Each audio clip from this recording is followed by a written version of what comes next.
Hey people, how the heck are ya? I'm Fastidious and welcome back to the channel. Today we have got a huge one. And by huge I mean perhaps the most significant day-to-day progression this free-to-play series will ever see. So let's get to it. But actually first, we got this dark daddy over here, our boy Kael. How about we get him to rank 5? Boom. Fastidious. Fastidious. Since I last saw you, we are talking 14 hours free-to-play Raid Shadow Legends. Now, what does that look like? What did we accomplish? I'm gonna hop off camera now and give you a full, comprehensive breakdown. Then after, I'll get on camera to share just a couple free-to-play early game tips. And finally, if you can stay till the end, my camera woman, aka my girlfriend, will be joining me for a little teaser of the shard pulls coming this weekend for the 2x Ancient event.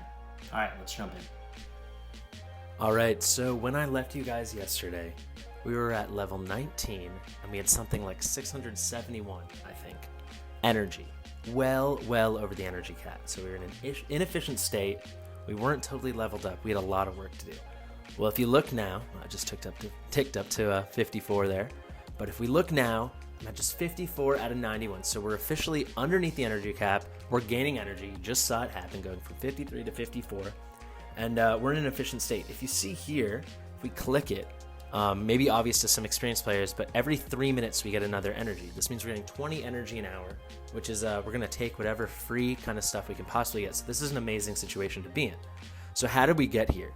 How did we expend all that energy, especially when we leveled up 9 levels, getting an energy refill every single time, plus, as I'm gonna show you later, completed a ton of challenges and missions, getting a lot of extra energy along the way? Well, the answer is campaign. We have grinded campaign for over half a day's worth of hours. 14 hours, basically. I mean, some was spent in dungeons and doing other things, a little bit of arena, which I'll show you, but mostly just campaign. So here we have the normal campaign. Let's see how far we made it. Would you look at that? We finished it. Fantastic. So how did I decide where exactly in the campaign I would spend energy? Well, of course, the rule number 1 was go as far as I could till I hit a wall. So the first big wall was Felwyn's Gate.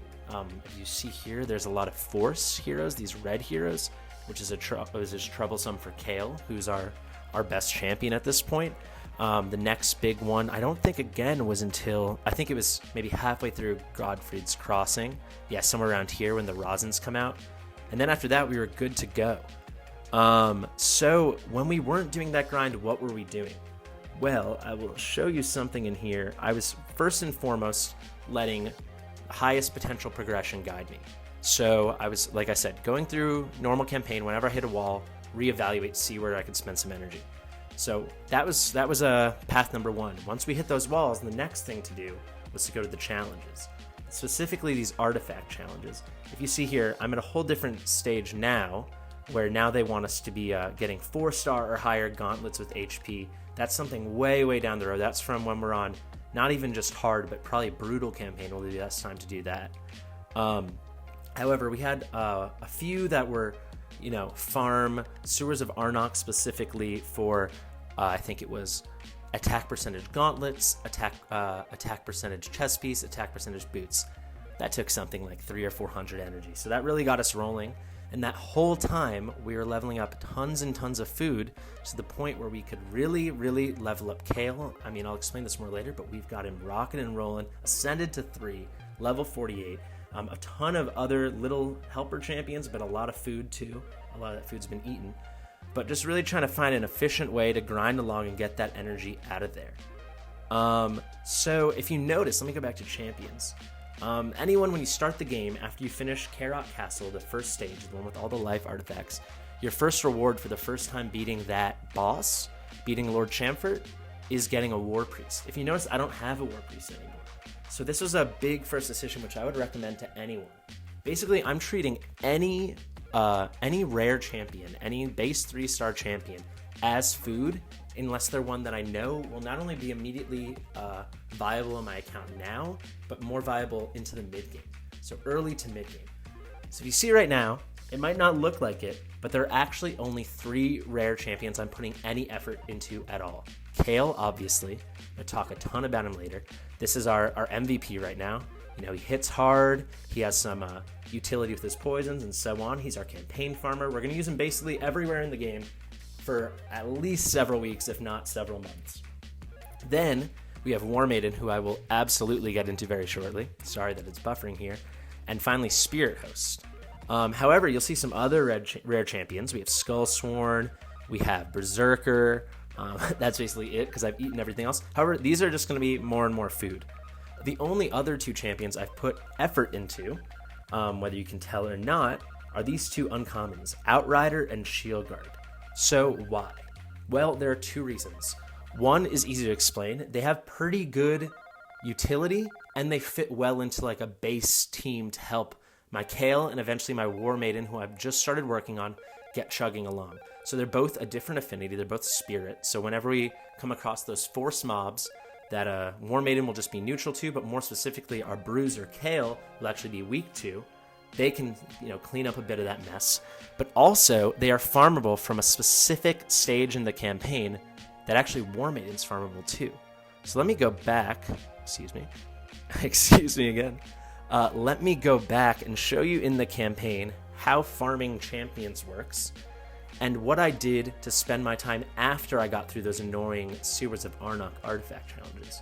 Well, actually, when I hit that wall about halfway through stage 10, Godfried's Crossing, I hung out in the Deadlands. I was in the Deadlands stay for, 7, 8 hours, basically only doing normal Deadlands, 4 energy apiece, stage 3. Why stage 3? Well, if you look at the champions here, we have 2 spirit affinity champions and 2 void. Kael can handle these very easily, even when he was a 4-star. So I could basically solo with him and then have food going the whole time. But also, again, maybe a bit obvious to veteran players, but the 3rd stage of any campaign stage will always yield the most silver because shields actually sell for a bit more silver, I think 20% more to be precise, somewhere around 20% more than all the other artifacts. So I'm always going to pick the 3rd stage, almost always. But in this case, it was 9-3, 9-3, 9-3, 9-3 on normal difficulty, going. When did I stop? Well, I stopped when I got this lady, Warmaiden. That's why I chose the Deadlands in the first place. So if you don't know about farmable champions, there are commons, uncommons, and rares. So here you can see there are 4 uncommons and 2 rares that can be farmed here. Basically, there's a low percentage drop that a rare champion and a slightly higher percentage drop that an uncommon champion can be farmed from each stage. So another great example is another place I hung out very briefly, only did about 10 runs here for farming, but that would be the Durham Forest, stage 4. This is where you get crit rate gear, but you can also farm Spirithost, who, as I mentioned, is one of the 3 rare champions I'm actually working on, one of the 2 new champions to go along with Kael that I'm working on from the rare power level. So why was I here? I just wanted to get a matching crit rate piece for a specific artifact challenge that's not even worth mentioning. However, this is where my luck was tremendous. Whereas when I was doing that pesky, I always say pesky, but those pesky Sewers of Arnok challenges, trying to get those attack percentages on my gauntlets, chest piece, and boots, it took forever, like 3, 4, maybe even more, 300, 400, maybe more energy. I don't even want to think about it. In 10 runs, just trying to get a 3-star, I believe 3-star chest piece to go on for an artifact challenge, I got 2 of these Spirithosts. So Spirithost, for anyone that doesn't know, again, bit obvious to veteran players, she's an excellent starter lead for the arena. So why is that? Arena, the meta basically through and through, until you can maybe develop a bit more advanced builds, is always going to be about speed. She has an increased ally speed in all battles by 10%.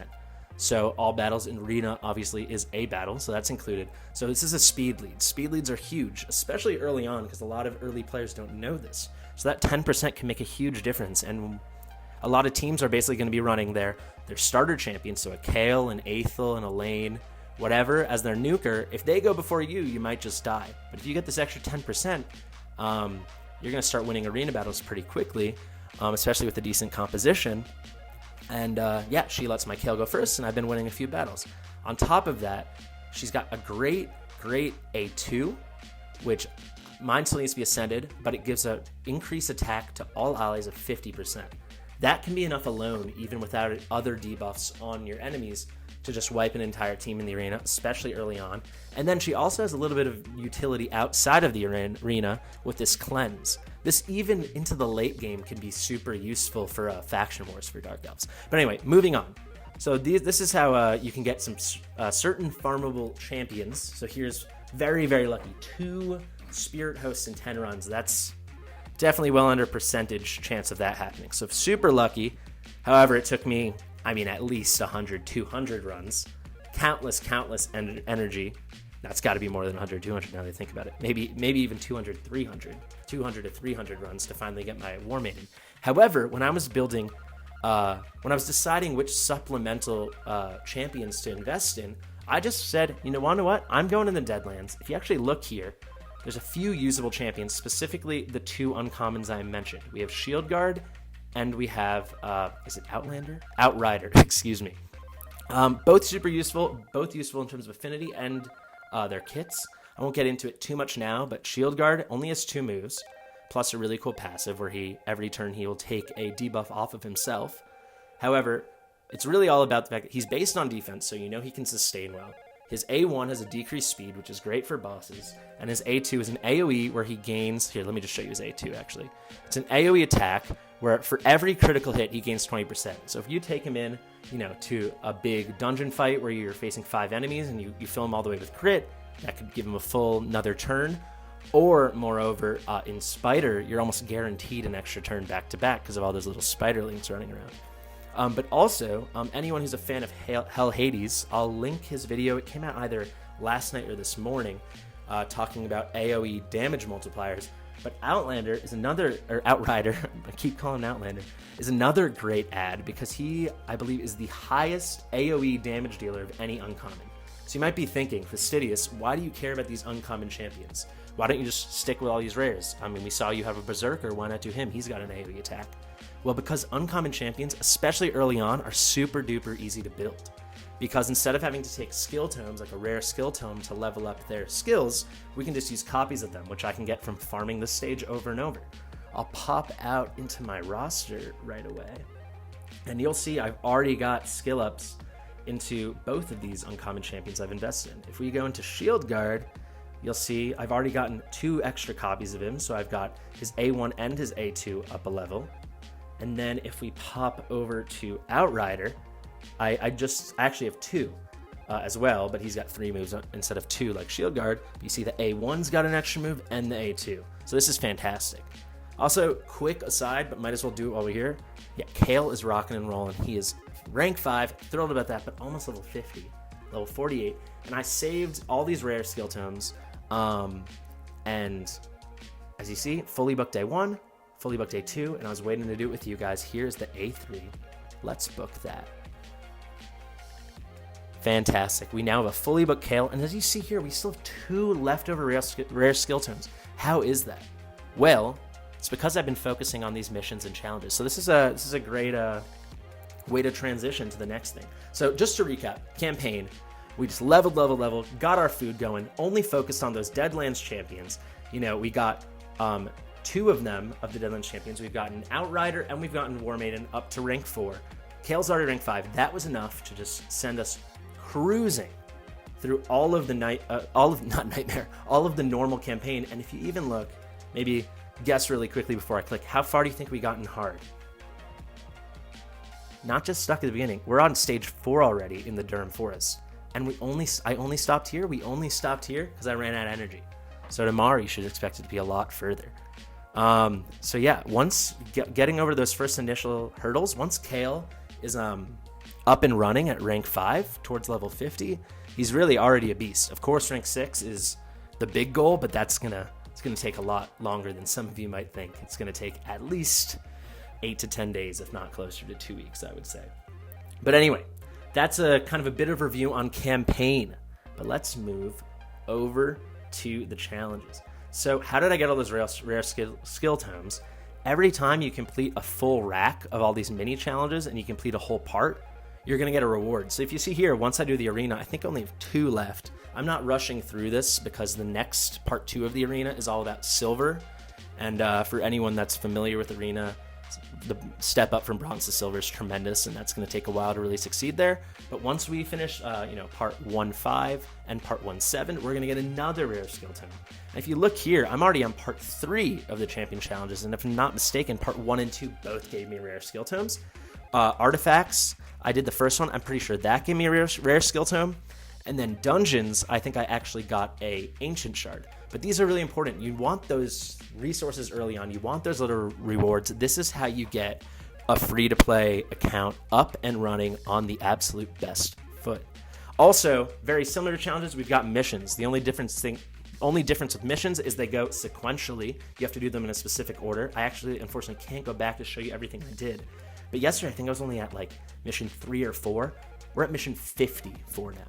So that is quite the bit of progress, quite the upgrade in this realm of the game. And if you see, every single one, you're going to get a nice little reward. So I got a lot of rare skill tomes from here. I think I got an ancient shard or 2, ton of silver, and a ton of energy. That's how I ended up playing for, I'm not joking, I think I played about 3 hours last night, maybe 4. I woke up this morning at 7 o'clock, and I played either 10 or 11 hours straight. Totally free to play, didn't spend a penny. I got all that energy because I was focusing on my challenges, focusing on my missions. I cannot stress this enough. So the final thing I want to show you before I hop back on camera and really get into it. We have the tournament here. As you see, there's a number 2. Maybe it's a bit of a spoiler already. But in this novice tournament, which everyone is automatically enrolled in when they first start their account, and I think at either level 5 or 10, you'll see we're in 2nd place. Is first place possible? I might try for it. The only real way to do it is to progress in dungeons, and as I'll show you in 1 second after this, I think for now I'm close to maxed out on how far we're going to get in dungeons. But honestly, I'm really happy with these 75 gems. That's almost as good to me. If the 2x Ancients wasn't coming this weekend, I'd say this is even better. But you see, I've claimed everything here but the energy. This is something I'm going to explain in a bit more detail when I hop on the camera again. But yeah, so the tournament is rolling, and I said I would show you guys the dungeon progress. Quite nice. I'm not going to click on everyone individually, but all of these keeps are on either stage 6 or 7 cleared. So great for the novice tournament. You get an extra 5, then 10, then 15, 20, 25, something like that, points for every time you clear a stage further. Haven't gone too far in this. I think we made it to 6 in Ice Golem. Dragon, I don't know if I've made a big push here yet. Yeah, only 3. I haven't done the big push yet. I bet you we could get to stage 7, maybe. Doesn't really matter yet. Dragon's not going to be useful to us until, I would say, closer to 8 or 9, and then not really useful into stage 13, which is quite the ways down. Haven't touched Spider. I think we're at stage 1 in Fire Knights. And Minotaur, I'm not focused on masteries yet. So yeah, I know some of you have made mention in the comments that they wanted longer videos. This certainly is going to be one of those. I hope this was a comprehensive little update. I'm going to show you guys the roster one more time. I just want to marvel at this. Day 2, level 48, Kael, ascended to 3 stars, which is huge because then we unlock the second part of his A2's ability, which gives the extra 15% chance of inflicting a crit. So we can build him with less crit, and this is the best ability for arena, best ability for clearing waves for Kael. And very, very last thing I wanted to show you is I'm already starting to ignore these 1-star common champions, but these guys right here, these 5 champions, I'm already saving them. You see they all have this little blue icon. These are all fusion champions. These 2 are for Rosin. Might as well save these lucky farmable drops in Valerie and Skullstorm we got. But then why am I saving these 3 uncommons? So this is a bit of a obsessive extra bit of a free-to-play Foresight perhaps. But why these 3? Well, they are part of a fusion. Not a fusion anyone really cares about. Perhaps they care about the bigger fusion, which is Broadmaw. He can be quite good for faction wars for Lizardmen. However, I'm focusing on Arbalester. Oh, I actually pulled Commander, so we have all 4. Because I don't think I will pull a single Void Shard until the first Void 2X. And that's not for 4 weeks. Basically a month. So, I need a Void Champion, and you think, why? Well, we're almost at, already, account level 30. We're at, excuse me, I clicked on the Great Hall. We're at account level 28, almost at account level 30. At account level 35, we unlock advanced quests. You'll see here it's currently locked. However, advanced quests, if you can clear all of them in a day, you get an extra energy refill. And like I said, our number one currency as a free-to-play player is energy. So I want every last drop of energy for our account. And why is having a Void champion relevant?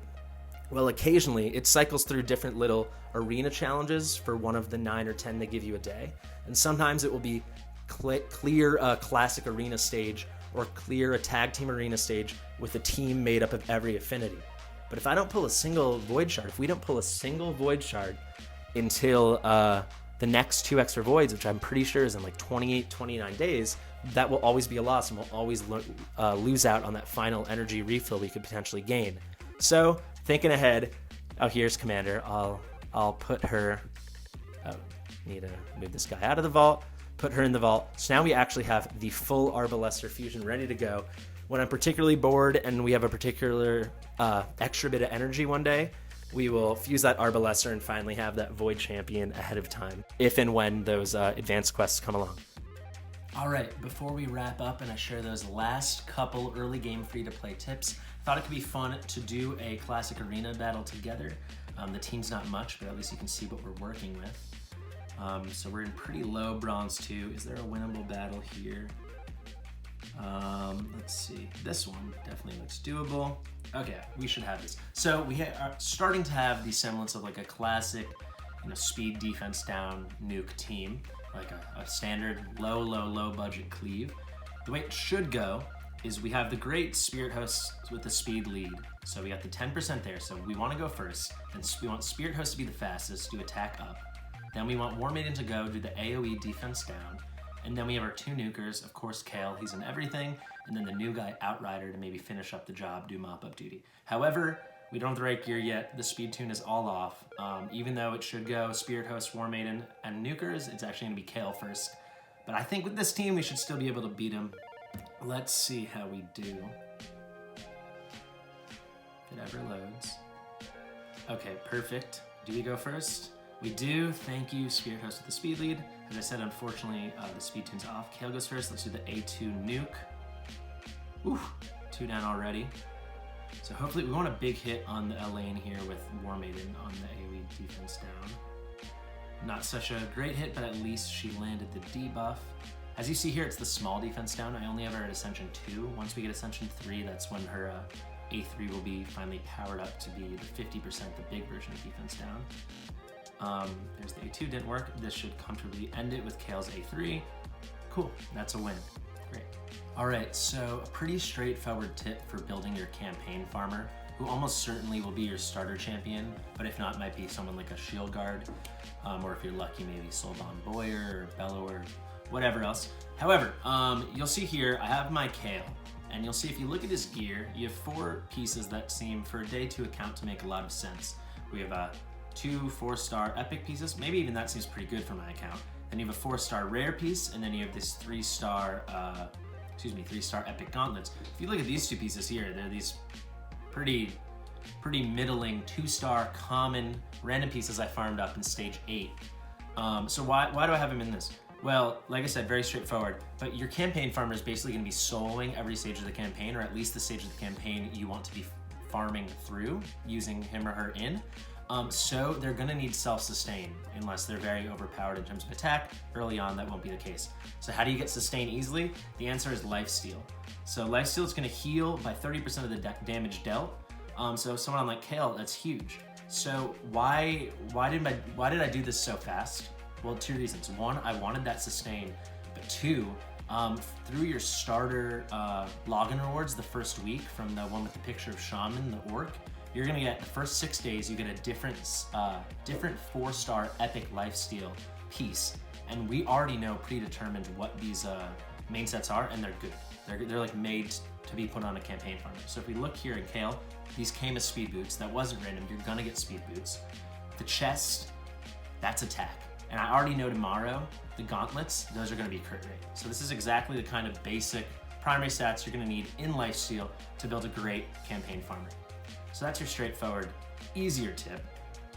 Next one's not hard, but it just requires a there's a bit more nuance. So this is about free to play, always about energy. This is about the best way to conserve energy, the best way to save energy, the best way to use energy, energy which is given to you. So I mean energy you win through challenges, you win through missions, events, tournaments, so on and so on. So great example here, as you just saw in the arena, we won that battle. That actually helped us finish this arena mission, win 10 classic arena battles. So if you see, I could click this right now and I get a full energy refill and then a little bit of silver. So why am I not clicking this right away?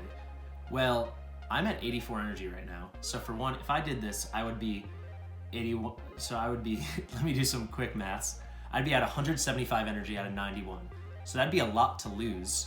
I would have to lose 84 energy to be back at a place where I'm under the energy cap, 85 to be under, and generating energy. So I'm just gonna, by clicking that, I'm just agreeing to be inefficient.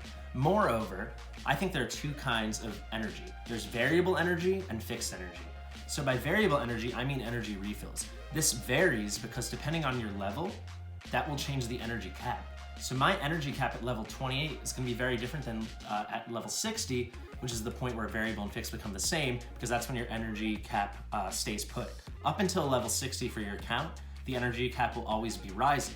So you wanna hold off on using those variable energies, the energy refills, for as long as possible, because you'll derive the most value for them the closer you are to level 60. So if you see here, I think on my first day playing it, first day 98 days, I got from our, like the mini packs they give for free once a day, the daily packs in the shop, I got an energy refill. I don't think I will touch this. I'll try to go as long as possible. I'll try not to touch it till I'm at level 60 or close to it, because that's how I'm gonna get the most value.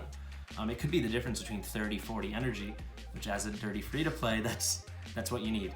The second kind, fixed energy, is just when from a tournament or a challenge or so on, it just says 50 energy, 100 energy, 75 energy.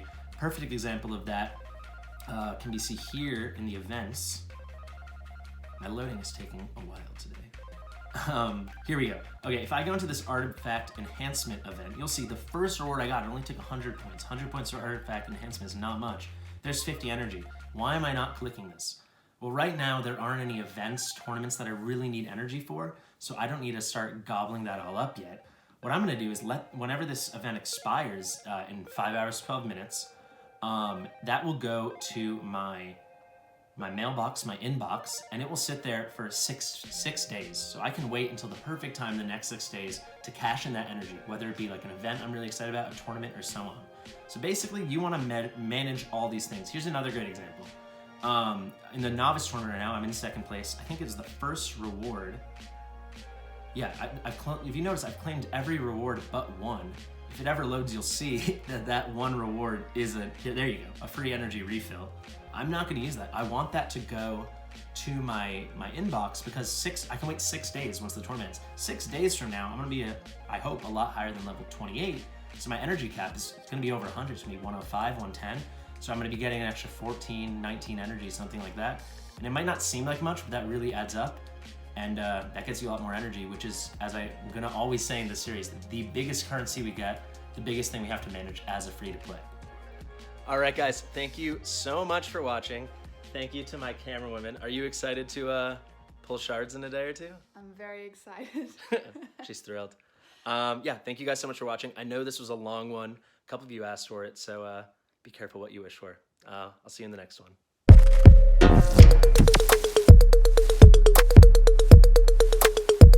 Fastidious.